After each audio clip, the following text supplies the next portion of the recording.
안녕하세요. 여기는 베를린의 지메스담이라는 동네입니다. 제가 이 동네에 오래 살았는데요. 그런데 여기 한번 건물들을 보시면 굉장히 형태가 독특하다는 걸 아실 수 있을 거예요. 이 건물 같은 경우는 저쪽 끝에서부터 저쪽 끝에까지 간격이 없이 그냥 쭉 똑같이 하얀색으로 이어져 있습니다. 그러니까 하나의 건물인 거예요, 이 전체가. 그리고 이런 건물들을 봐도 되게 형태가 독특하게 생겼죠. 저는 되게 예쁘다고 생각하는데요. 그리고 이 동네의 하이라이트라고 할 수 있는 건 뒤로 보이는 바로 이 건물인데요. 흰색이랑 짙은 갈색 그리고 회색, 이렇게 아주 단순한 색깔 조합으로 이루어져 있습니다. 그런데 이렇게 보시다시피 자연경관과 굉장히 좋은 조화를 이루고, 이 건물이 한 채, 그리고 거의 똑같이 비슷하게 생긴 건물이 저쪽에도 두 채가 있습니다.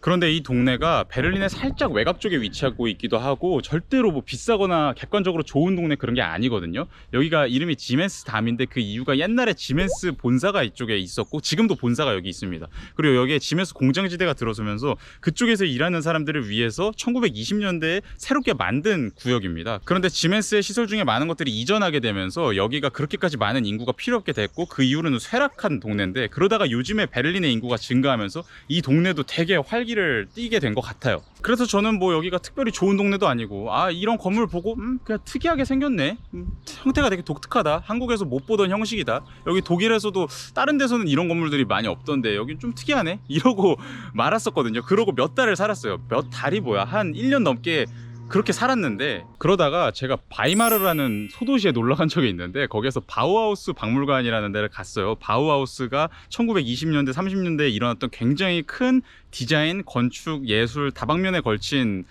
커다란 사조라고 볼 수 있는데, 그게 독일에서도 되게 유명하고 한국에서도 굉장히 인기가 지금까지도 많은데, 그 박물관에서 보니까 바우하우스식 건축으로 제일 유명한 동네 중에 하나가 여기라는 거예요. 그래서 뭐야 하고 사진을 봤더니 진짜 이거랑 똑같이 생긴 거예요. 그리고 제가 거기에 들렸다가 데사우라는 소도시에 잠깐 들렸었는데, 거기도 바우하우스로 되게 유명한 곳이어서 거기에서 바우하우스 양식에서 제일 유명하다고 볼 수 있는 바우하우스 학교 건물을 봤는데, 아니 이 건물이랑 그냥 거의 똑같이 생긴 거예요.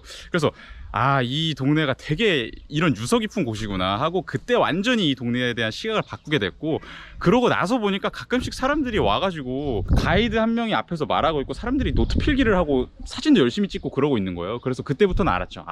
사람들이 바우하우스에 관심이 있어서 왔고 그거를 구경하고 있구나. 그러니까 그냥 봤을 때는 전혀 몰랐던 건데, 이렇게 정보를 습득한 이후에 다시 보니까 완전히 이 동네에 대한 시각이 바뀌게 된 거죠.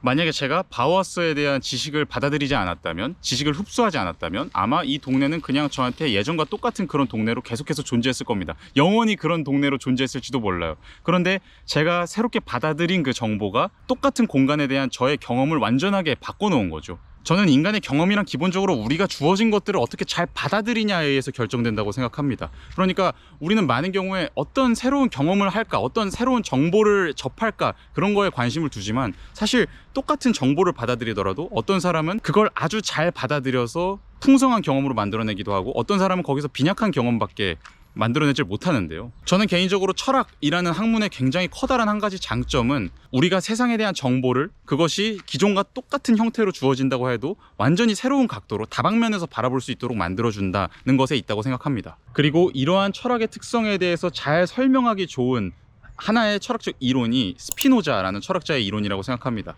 제가 예전에 스피노자의 철학에 대해서 아주 짧은 글을 한 편 쓴 적이 있었는데요. 거기서 스피노자의 범신론에 대해서 설명을 하면서 두 가지 종류의 힘에 대해서 간단히 언급을 했었습니다. 스피노자는 범신론을 제창한 학자로 유명한데, 범신론은 이 자연 세계 전부가 다 신이다, 자연 세계 전부는 다 하나의 신이다, 이렇게 말하는 이론인데, 사실 이 자연세계 자체에 신이 깃들어 있다, 이 전체는 다 하나다, 이렇게 말하는 사상인데요. 거기에 대해서 저는 어떻게 설명하면 좋다고 생각하냐면, 우리가 이런 나무를 하나 바라본다고 했을 때 이 나무에는 물론 하나의 부분들이 다 있죠. 가지도 있고 뿌리도 있고 줄기도 있고 잎도 있고 여러 수많은 부분이 있습니다. 그리고 그 부분들을 다 세세하게 파고 들어가 보면 생명체를 이루는 분자 단위까지 다 분해를 해볼 수 있을 겁니다. 그렇다고 했을 때 이 나무는 아주 작은 부분, 거의 무한에 가까운 수많은 부분들로 이루어져 있는 건데, 그런데 우리가 어떻게 바라보냐에 따라서 이 나무를 하나의 사물로서 바라볼 수도 있고요, 그리고 아주 많은 부분들이 합쳐져서 이루어져 있는 것이라고 볼 수도 있습니다. 한마디로 똑같은 것을 보더라도 부분으로 나눠서 볼 수도 있고 전체라는 하나로 볼 수도 있다는 거죠. 저는 스피노자의 사상은 우리는 평소에 한 명의 개인, 하나의 동물, 하나의 식물 이런 식으로 다 사물을 따로따로 나눠서 본다면 그 나눠서 본 것을 합쳐서 오히려 전체로서의 세상을 먼저 보고 그 다음에 그 전체로서의 세상을 이루고 있는 하나하나의 부분으로서 사물들을 파악하는 사상이라고 생각합니다. 이건 어떻게 보면 굉장히 사소해 보이는 철학적인 사고의 전환이라고도 볼 수 있을 텐데, 그런데 이 작아 보이는 차이가 때로는 사상의 규모까지 이어지게 되면 아주 커다란 차이를 낳기도 합니다. 대표적으로 서구 사상에서는 정치라는 현상을 바라볼 때 어떻게 힘을 가진 자가 그 힘을 다른 사람들에게 행사하느냐, 힘을 가진 주체가 어떻게 그 힘을 다른 대상에게 뻗치느냐, 이런 각도에서 정치를 바라보는 경향성이 있었습니다. 그런데 스피노자의 범실론적인 아이디어에서 한번 생각을 해보면 어차피 세상 전체는 다 하나고 어떻게 바라보느냐에 따라서 두 가지 각도로 바라볼 수가 있습니다. 첫 번째는 고전적인 방식 그대로 힘을 가진 사람이 그 힘을 다른 사람에게 뻗치는 거죠. 그런데 이걸 각도를 틀어서 생각해보면 그 힘에 의해서 영향을 받은 쪽도 자신의 역할을 한 거라고 볼 수 있습니다. 왜냐하면 어차피 힘을 끼치는 주체랑 그 끼침을 당하는 주체는 사실 하나로 이루어져 있으면서 어느 부분이냐에서만 차이가 있을 뿐이지 그 둘 사이에 본질적인 차이는 없는 거거든요. 이런 관점에서 우리는 두 가지 종류의 힘의 구별에 대해서 생각해 볼 수 있습니다. 첫 번째는 일반적으로 힘을 끼친다라는 측면이 훨씬 더 강조가 되는 그런 힘이고요. 예를 들어서 내가 폭력적으로 힘을 휘두르거나 아니면 어떤 소리를 내서 저쪽까지 보내거나 이런 다양한 종류의 내 쪽에서 뿜어져 나가는 방향의 힘이 있죠. 그리고 두 번째는 내가 당할 수 있는 힘입니다. 당할 수 있는 힘이라는 게 되게 웃기죠. 사실 힘이라는 건 우리는 항상 행사하는 것으로, 나 쪽에서 뻗어나가는 것으로 인식을 하는데, 그런데 잘 생각해 보면 바깥쪽에서 무언가를 받아들이는 종류의 힘도 많이 존재한다는 걸 알 수 있습니다. 대표적인 것이 시각입니다. 시각은 물론 어떻게 보면 내 쪽에서 뻗어나가는 거라고도 생각할 수 있지만 기본적으로는 바깥에서 들어온 시각 정보를 잘 받아들이는 능력이죠. 그리고 청력도 마찬가지입니다. 청력 또한 바깥쪽에서 들어오는 소리를 잘 받아내는 능력이죠. 이런 식으로 얼핏 생각하면 힘이 많은 게 뭘까? 어떤 게 강하게 살아가는 걸까? 어떤 게 많은 권력을 갖고 살아가는 걸까? 이런 여러 가지 생각을 해봤을 때 내가 남한테 무언가를 행사할 수 있는 거를 많이 가질 때 힘 있는 삶이지, 이렇게 생각할 수가 있습니다. 많은 돈을 가져서 많은 사람을 내가 원하는 대로 부리거나 많은 명예를 누리면서 내 말을 다른 사람들이 듣게 만들거나 이렇게 내 쪽에서 저쪽으로 행사하는 힘이 주된 힘이라고 생각할 수 있는데, 사실 우리 삶에서 훨씬 더 기본적이고 어떻게 보면 훨씬 더 중요한 의미를 갖는 힘은 오히려 바깥쪽에서 나한테 오는 것들을 받아들일 수 있는 종류의 힘이라는 걸 알 수 있습니다. 아무리 부귀영화를 누린다고 해도 만약에 우리가 볼 수 없다면, 들을 수 없다면 또 되게 많은 종류의 즐거움과 의미를 상실하게 될 겁니다. 물론 무조건적으로 볼 수 없다고 해서, 들을 수 없다고 해서, 맛을 느낄 수 없다고 해서 다 불행한 삶이 되고 그런 건 아니라고 생각합니다. 하이데거라는 철학자 같은 경우에는 들을 수 없기 때문에, 물리적으로 소리를 들을 수 없기 때문에 오히려 더 잘 남의 말을 들을 수 있는 사람들이 있다, 이렇게 말을 하거든요. 그런 식으로 외부의 것을 받아들일 수 있는 능력에는 상당히 다양한 종류가 있고, 우리는 어쩌면 어떻게 하면 내가 최대한 남한테 무언가를 끼칠까, 이것을 고민하기보다도 어떻게 하면 내가 많은 것들을 받아들일 수 있는 능력을 기를까, 어떻게 하면 똑같은 것 속에서도 좋은 것들, 풍성한 것들을 받아들일 수 있는 능력을 기를까, 이런 고민을 하는 게 더욱더 행복에 효과적으로 다가갈 수 있는 방법이 아닐까 생각합니다.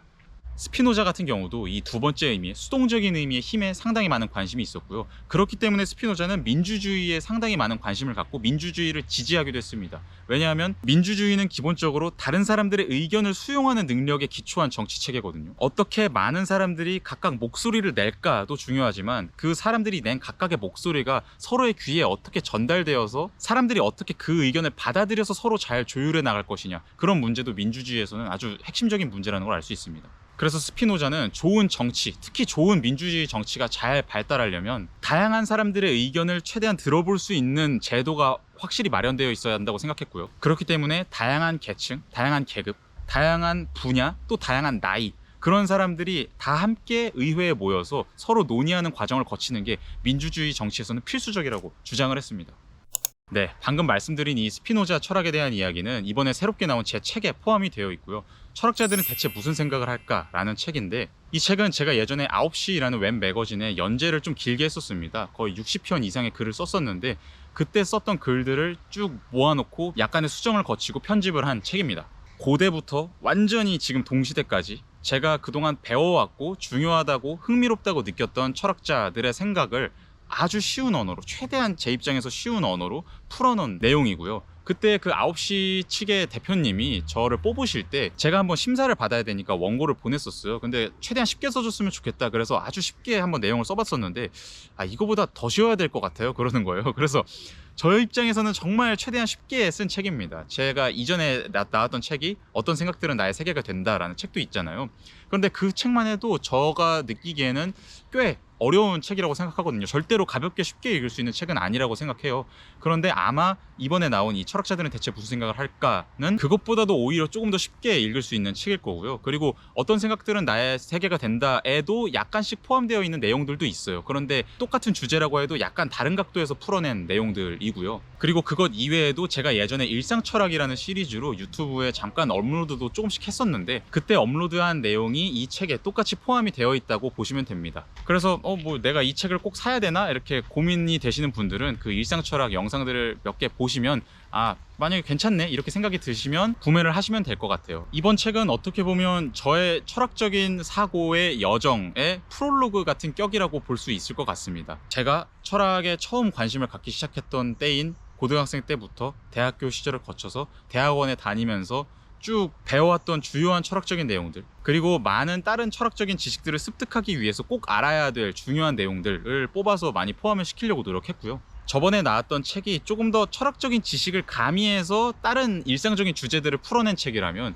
이번 책은 조금 더 철학자가 어떤 생각을 했는지 이론적인 부분을 쉽게 풀어내는 데 초점을 맞춘 책입니다. 출판사에서 표지 디자인도 그렇고 또 내부 디자인도 그렇고 되게 예쁘게 해주셔서 아직 저도 실물책을 받아보진 못했는데 되게 기대가 되고요. 그러니까 무엇보다도 제가 뭐 다른 사람들을 가르치려고 들고 그러고 싶은 생각은 별로 크진 않고요. 그냥 그동안 제가 철학을 쭉 공부해 오면서 저 같은 경우는 조금 더 어떻게 보면 지겨울 수도 있는 일상을 살더라도 그 속에서도 꽤 재밌게 잘 살아가고 있다고, 철학적인 지식 덕분에 잘 여러 가지 해석을 내리면서 재밌게 살아가고 있다는 느낌을 받아서 그 저의 느낌을 전달해 드리고 싶었습니다. 그래서 저라는 개인의 사고의 여정, 어떻게 보면 삶의 여정, 그런 것들을 잠깐 엿볼 수 있는 책이라고 이해를 해주셔도 될 것 같고, 또 철학 전반에 대해서 이해를 좀 도울 수 있는 철학 입문서라고 생각을 하셔도 될 것 같고, 다양한 각도에서 이 책을 해석해 주셨으면 좋겠습니다. 네, 제가 오늘 이야기하고 싶었던 내용은 여기까지고요. 다음에 또 재밌는 내용으로 돌아오도록 하겠습니다. 감사합니다.